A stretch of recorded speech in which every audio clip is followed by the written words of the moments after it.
नमस्कार सभी को, मैं doctor Neha, practising doctor at Bharat homeopathy. आज के इस वीडियो में हम बात करेंगे दमा के मरीज़ के लिए सबसे फ़ायदेमंद मसाले कौन से होते हैं।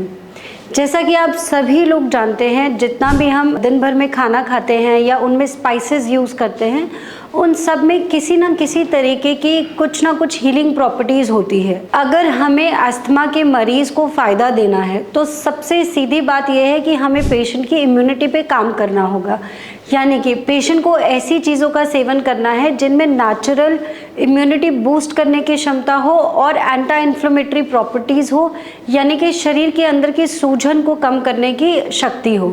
तो आज हम इसी बारे में बात करेंगे कि आप कौन कौन से स्पाइसेस यूज़ कर सकते हैं कि आपको खाने में भी स्वाद आए और उसी के साथ साथ आपको अस्थमा में बहुत अच्छा फ़र्क भी महसूस हो। तो सबसे पहला इंग्रेडिएंट है हल्दी। हल्दी, जैसा कि आप सभी लोग जानते हैं, बहुत अच्छा एंटी इन्फ्लेमेटरी होता है, एंटीसेप्टिक होता है। जैसा कि आप सभी लोग जानते हैं, एक ज़माना हुआ करता था जब तक एंटीबायोटिक्स जो मेडिसिन होती थी वो इन्वेंट भी नहीं होती थी, और उस समय जितने भी पुराने ज़माने के हकीम या वैद्य हुआ करते थे, सब लोग इन्फेक्शन को मारते थे सिर्फ और सिर्फ हल्दी और नीम के हेल्प से। तो इसी चीज़ को ध्यान में रखते हुए ये साइंटिफिकली प्रूवन है कि हल्दी में बहुत अच्छी एंटीबैक्टीरियल एंटीवायरल प्रॉपर्टीज़ होती हैं। तो अगर आप पेशेंट हैं जिनको खांसी के साथ बहुत ज़्यादा बलगम बनता है, रेशा बनता है, सांस लेने में तकलीफ है, तो आप हल्दी का सेवन कर सकते हैं। हल्दी आप 1 गिलास पानी में उबालिए और कोशिश करो कच्ची हल्दी यूज़ करो। मार्केट में जो पिसी पिसाई हल्दी मिलती है वो नहीं यूज़ करो, अडल्ट्रेटेड होती है। हम नहीं जानते कैसी पिसी है, कितना उसमें एक्चुअल हल्दी का कंटेंट है। तो बेस्ट है कि आप कच्ची हल्दी लीजिए, उसको 1 गिलास पानी में उबालिए और जब तक वो उबाल के 1 कप पानी जितना ना रह जाए तब तक उसको उबालते रहिए और 1 कप पानी को घुट घुट करके पीते रहिए। इससे आपको अस्थमा की तकलीफ में काफ़ी आराम महसूस होगा। दूसरी स्पाइसेस है दालचीनी। दालचीनी बहुत सारी सब्जियों में खड़े मसालों के तौर पे यूज़ किया जाता है और दालचीनी को आप अदरवाइज़ अस्थमा में भी बहुत ज़्यादा इस्तेमाल किया जाता है। बहुत अच्छे गुण होते हैं, हील करने के गुण होते हैं, उससे भी ज़्यादा ब्रोंकोडायलेटर होता है, यानी कि इस फेफड़ों को फुला देने की क्षमता होती है।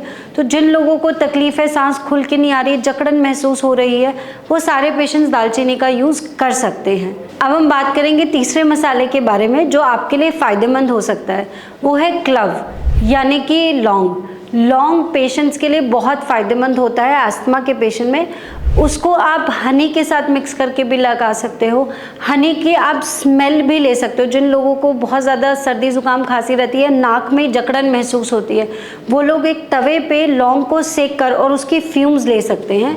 वो भी काफ़ी अच्छा एक्सपेक्टोरेंट होता है। गले में फंसा हुआ बलगम या नाक में रेशा, वो सब निकालने में आपको मदद मिलेगी। चौथा मसाला जो आपके लिए फ़ायदेमंद हो सकता है वो है जिंजर, यानी कि अदरक। अदरक तो ऑलमोस्ट सभी लोग जानते हैं कि अदरक खांसी में बहुत फ़ायदेमंद होता है। अदरक का जूस लौंग के साथ या दालचीनी के साथ मिला के आप रोज़ उसका सेवन कर सकते हैं। अगर आपको उसका टेस्ट कड़वा लगता है तो आप थोड़ा सा हनी यानी कि शहद में मिला सकते हैं, उससे आपको काफ़ी फ़ायदा मिलेगा। ये थी कुछ ऐसी स्पाइसेस, कुछ ऐसे मसाले जो आपके डेली रूटीन में आप शामिल कर सकते हैं और अपने अस्थमा के सिम्टम्स में रिलीफ पा सकते हैं। इसके अलावा जानकारी के लिए आप हमारी टीम पे कांटेक्ट करिए and we will be there to help you. Thank you.